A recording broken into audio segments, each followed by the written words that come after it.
Assalamualaikum warahmatullahi wabarakatuh.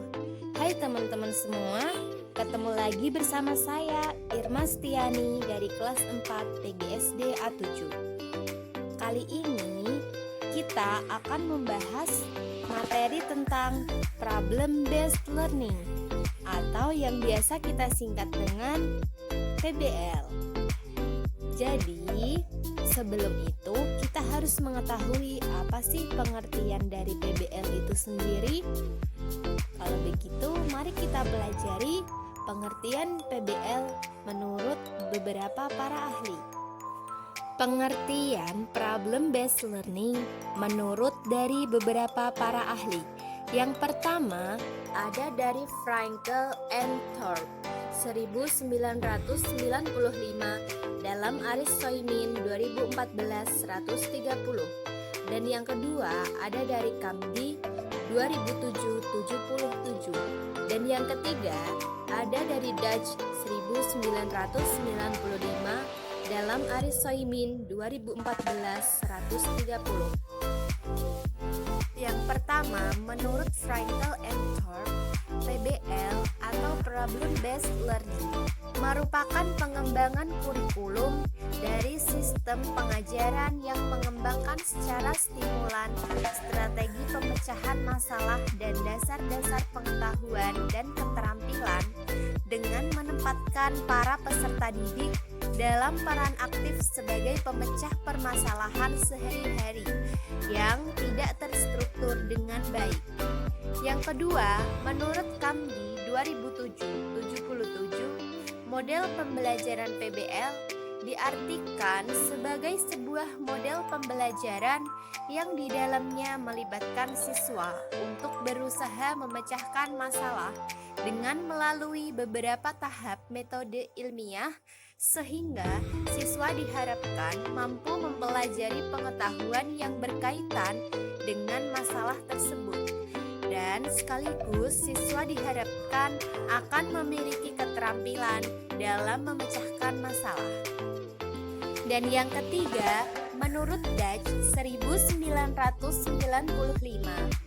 PBL merupakan pengembangan kurikulum dan sistem pengajaran yang mengembangkan secara stimulan strategi pemecahan masalah dan dasar pengetahuan dan keterampilan dengan menempatkan para peserta didik dalam peran aktif sebagai pemecah permasalahan sehari-hari yang tidak terstruktur dengan baik. Selanjutnya, kita akan mempelajari tentang karakteristik problem-based learning. Yang pertama, learning is student-centered. Proses pembelajaran dalam PBL lebih menitik beratkan kepada siswa sebagai orang belajar. Oleh karena itu, PBL didukung juga oleh teori konstruktivisme, di mana siswa didorong untuk dapat mengembangkan pengetahuannya sendiri. Yang kedua, authentic problems from the organizing focus for learning. Artinya, masalah yang disajikan kepada siswa adalah masalah yang autentik, sehingga siswa mampu dengan mudah memahami masalah tersebut serta dapat menerapkannya dalam kehidupan profesionalnya nanti. 3. New information is acquired through self-direct learning. Dalam proses pemecahan masalah, mungkin saja belum mengetahui dan memahami semua pengetahuan prasyaratnya, sehingga siswa berusaha untuk mencari sendiri melalui sumbernya, baik dari buku atau informasi lainnya. Yang keempat, learning occurs in small group. Agar terjadi interaksi ilmiah dan tukar pemikiran dalam usaha mengembangkan pengetahuan secara kolaboratif, PBL dilaksanakan dalam kelompok kecil.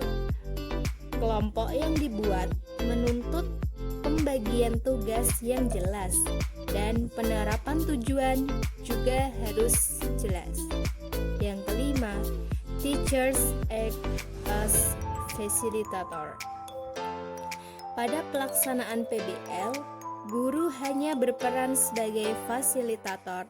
Meskipun begitu, guru harus selalu memantau perkembangan aktivitas siswa dan mendorong mereka agar mencapai target yang hendak dicapai. Jadi, begitulah karakteristik dari PBL. Selanjutnya, kita akan mempelajari tentang sintaks atau langkah-langkah model pembelajaran problem-based learning. Yang pertama yaitu konsep dasar atau basic concept. Artinya, guru menyampaikan dasar pengetahuan yang terdiri dari konsep dasar, instruksi, sumber, koneksi, dan keterampilan yang dibutuhkan dalam mata pelajaran yang akan disampaikan. Ini bermanfaat agar siswa bisa menangkap maksud dari apa yang disampaikan, sehingga suasana pembelajaran akan terkoneksi dengan mudah dan visi misi pembelajaran bisa tercapai. Yang kedua yaitu pendefinisian masalah atau defining the problem. Pada bagian ini, guru mengutarakan skenario atau permasalahan. Lalu, siswa melaksanakan aktivitas brainstorming. Ini berarti setiap siswa dalam grup harus menyatakan ide dan pendapatnya. Langkah ini bisa melahirkan berbagai macam ide pendapat. Yang ketiga, pembelajaran mandiri atau self-learning. Siswa diharuskan menemukan referensi belajar dari banyak sumber agar permasalahan yang ada akan semakin jelas. Referensi bisa memiliki bentuk berupa artikel, video, perpustakaan, berita, situs internet, buku apapun itu, asalkan bahan berasal dari sumber yang relevan. Dan yang keempat, pertukaran pengetahuan atau exchange knowledge.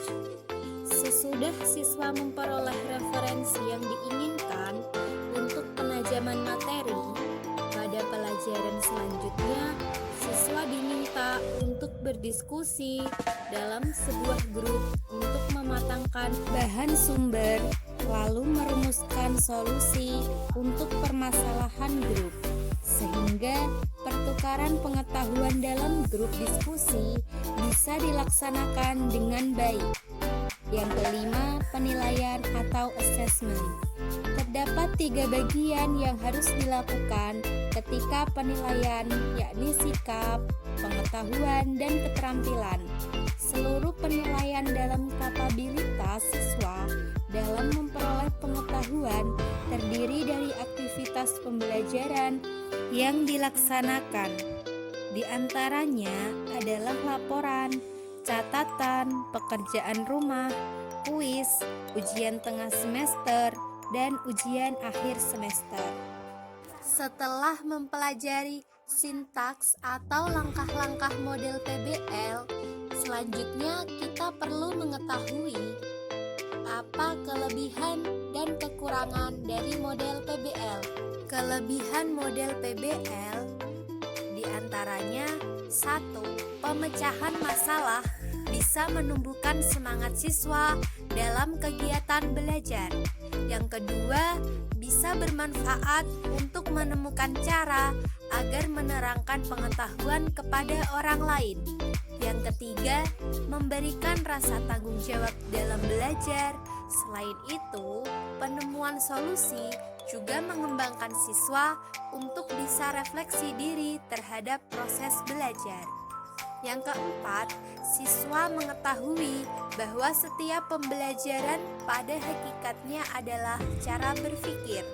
Tidak hanya belajar melalui buku dan guru secara mentah. Yang kelima, dengan metode pemecahan masalah, siswa cenderung lebih bersemangat dan menyukai dalam proses belajar. Yang keenam, metode Metode PBL melatih siswa untuk berpikir kritis dan bisa mencerna pengetahuan baru secara solid. Yang ketujuh, berguna untuk siswa agar bisa memakai pengetahuan yang dimiliki di dunia nyata. Selanjutnya yaitu kekurangan model PBL. Yang pertama, bila pembelajar tidak mempunyai inisiatif atau semangat dan permasalahan terlalu sulit untuk dipecahkan, siswa akan merasa jenuh untuk hanya sekedar mencoba. Yang kedua, kesuksesan PBL harus mengorbankan persiapan dan waktu yang tidak sedikit. Yang ketiga, pemahaman yang kurang akan berdampak pada siswa dalam memotivasi diri dalam pemecahan masalah. Jadi, begitulah kelebihan dan kekurangan model PBL. Jadi, kesimpulan pembelajaran kita pada kali ini mengenai tentang model pembelajaran problem-based learning, yaitu pada dasarnya esensi utama yang diperhatikan adalah sikap siswa untuk proaktif dalam pembelajaran, untuk menghasilkan pemahaman dan ketahanan pengetahuan yang lebih baik. Sikap aktif tersebut bisa membantu siswa dalam menangani segala macam masalah dalam hidup. Selain itu, kemampuan mengatasi masalah bisa membantu siswa dalam pemikiran kritis, kolaborasi, komunikasi, dan keterampilan belajar mandiri. Cukup sekian pembelajaran kita pada kali ini. Semoga apa yang saya sampaikan dapat bermanfaat bagi teman-teman semua. Sampai jumpa di lain kesempatan. Wassalamualaikum warahmatullahi wabarakatuh.